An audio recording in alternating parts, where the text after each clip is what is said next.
করেছি গত কয়েকদিন আগে।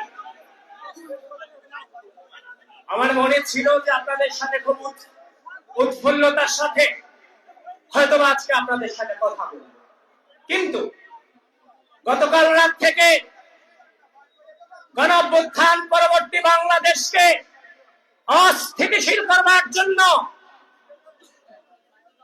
আধিপত্যবাদী অপশক্তির প্ররোচনায় একটি নির্দিষ্ট গোষ্ঠী গোটা বাংলাদেশকে অস্থিতিশীল করতে চেয়েছিল।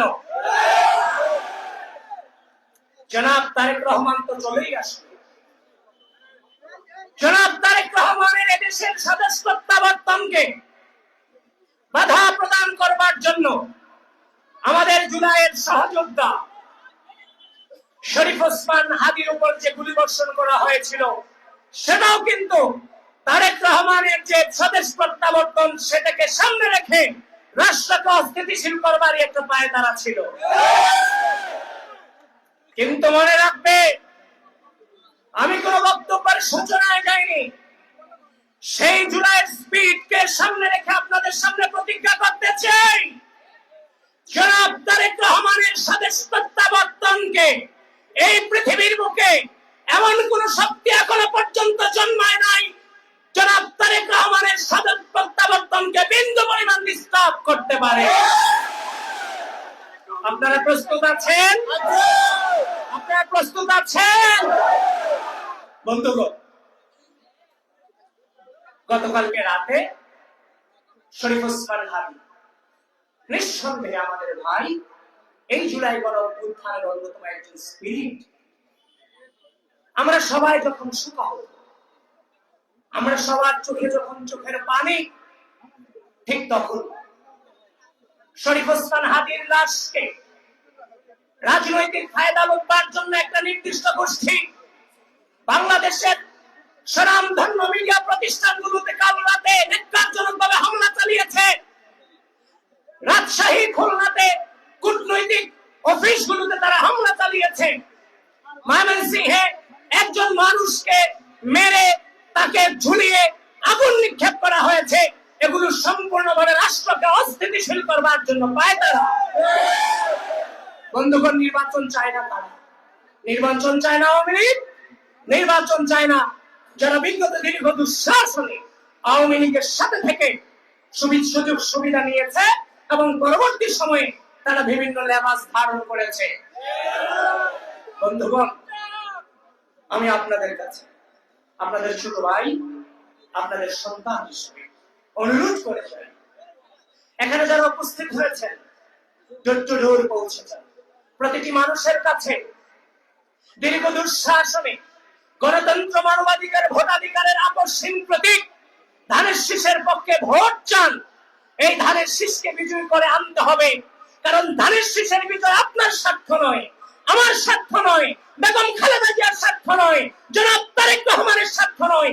এই ধানের শীষে বাংলাদেশের স্বাধীনতা সার্বভৌমত্ব টিকে আছে। বন্ধুগণ, অপপ্রচার করে কোনদিন ক্ষমতায় যাওয়া যায় না।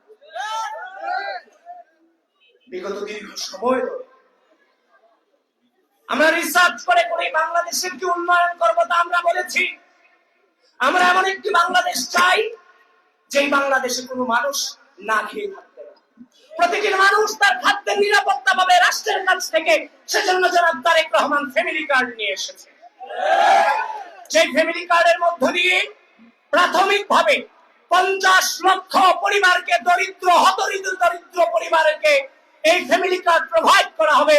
প্রায় 2.5 কোটি মানুষ এই ফ্যামিলি কার্ডের খাদ্যের নিরাপত্তায় চলে আসবে এবং সেটা সমাজের প্রতিটি স্তরের মানুষের জন্য প্রযোজ্য হবে।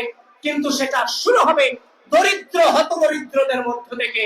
এই ফ্যামিলি কার্ড দিয়ে প্রতিটি পরিবার 2 থেকে 2.5 হাজার টাকার খাদ্যদ্রব্য মাসে সরকারের কাছ থেকে পাবে এবং নারীর ক্ষমতায়নের দিক টার্গেটে রেখে প্রতিটি পরিবারের নারী সদস্যের নামে সেই ফ্যামিলি কার্ড নিয়ে এসেছে। বন্ধুগণ, কৃষক কার্ড নিয়ে এসেছি। আমরা শিক্ষা ব্যবস্থায় পরিবর্তনের কথা অঙ্গীকার করেছি। আমরা পরিবেশ বিষয়ে আমরা অঙ্গীকার করেছি। কৃষির বিষয়ে কৃষি কার্ড নিয়ে আসার অঙ্গীকার করেছি। বন্ধুগণ, সময় হয়তো অতীব অল্প, আমার এখানে অনেক স্বনামধন্য ব্যক্তিবর্গ এখানে হয়তো আপনাদের সামনে বক্তৃতা দেবেন, আজানও দিয়ে দিবে, সময় অতি অল্প। শুধু আপনাদের কাছে এটুকুই বলতে চাই, জনগণের দরজায় কিন্তু আমাদেরকে যেতে হবে। কোন প্রকার হম্বি তম্বি করা যাবে না, কারোর সাথে অসৎ ব্যবহার করা যাবে না। ভোট এমন ভাবে চেয়ে আনতে হবে যেন আগামী 5 বছর পর ধানের শীষই ভোট দেয়।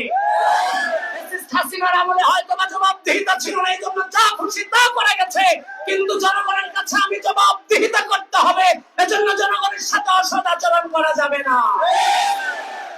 আবুল কালাম ভাইকে জিতিয়ে আনতে হবে তো। এই মার্কাকে আবুল কালাম ভাইয়ের মার্কা, আবুল কালাম ভাইয়ের মার্কা না। এই মার্কা বাংলাদেশের স্বাধীনতা সার্বভৌমত্বকে টিকিয়ে রাখার মার্কা। আমরা জিতবো তো, আমরা জিতবো তো। এই কুমিল্লার মাঠকে কাঁপিয়ে বলতে হবে সবার আগে, সবার আগে কি ভোট দিব কিসে, ভোট দিব কিসে, ভোট দিব কিসে। মহান আল্লাহর দরবারে বেগম খালেদা জিয়ার সম্পূর্ণ সুস্থতা কামনা করছি এবং আমাদেরকে ছেড়ে চলে যাওয়া আমাদের প্রাণ শ্রদ্ধাভাজন, তার সাথে অনেক ডিবেট আমি টেলিভিশনে করেছি, কিন্তু কখনো জুলাইয়ের কোন সহযোগিতাকে আমরা শত্রু মনে করিনি। আমাদের মতো পার্থক্য থাকতে পারে। আমি আমার সেই ভাই শরীফ ওসমান হাদি ভাইয়ের জন্য আপনাদের কাছে দোয়া চাই। মহান আল্লাহ যেন শহীদের যে মর্যাদা তিনি ঘোষণা করেছেন, মহান আল্লাহ যেন শরীফ ওসমান হাদি ভাইকে সেই মর্যাদার মধ্য দিয়ে তিনি গ্রহণ করে নেন। সকলে বলি আমিন। প্রিয় বন্ধুগণ, আগামী 25 তারিখ ঢাকার মাটিতে দুপুর 12:30টায় কে পা রাখছেন? হাত উঁচু করে বলতে হবে, কে রাখছেন? কে রাখছেন? আমরা তাকে স্বাগত জানাবো তো, ঢাকায় দেখা হবে তো, বাংলাদেশ কাঁপবে তো। তারেক রহমান নেতা আছে, তারেক রহমান, তারেক রহমান জিন্দাবাদ, জিন্দাবাদ, তারেক রহমান, তারেক রহমান জিন্দাবাদ, জিন্দাবাদ, তারেক রহমান, তারেক রহমান জিন্দাবাদ, জিন্দাবাদ, তারেক রহমান, তারেক রহমান জিন্দাবাদ, জিন্দাবাদ। প্রিয় কুমিল্লাবাসী, আপনাদের সকলের প্রতি কৃতজ্ঞতা জানিয়ে আমি এখন শেষ করছি। বাংলাদেশ জিন্দাবাদ, শহীদ রাষ্ট্রপতি জিয়াউর রহমান আমার হোক, বেগম খালেদা জিন্দাবাদ, আগামীর অবশ্যম্ভাবী রাষ্ট্রনায়ক জনাব তারেক রহমান জিন্দাবাদ। এই আসনের ধানের শীষের মনোনীত প্রার্থী জনাব আবুল কালাম ভাই জিন্দাবাদ।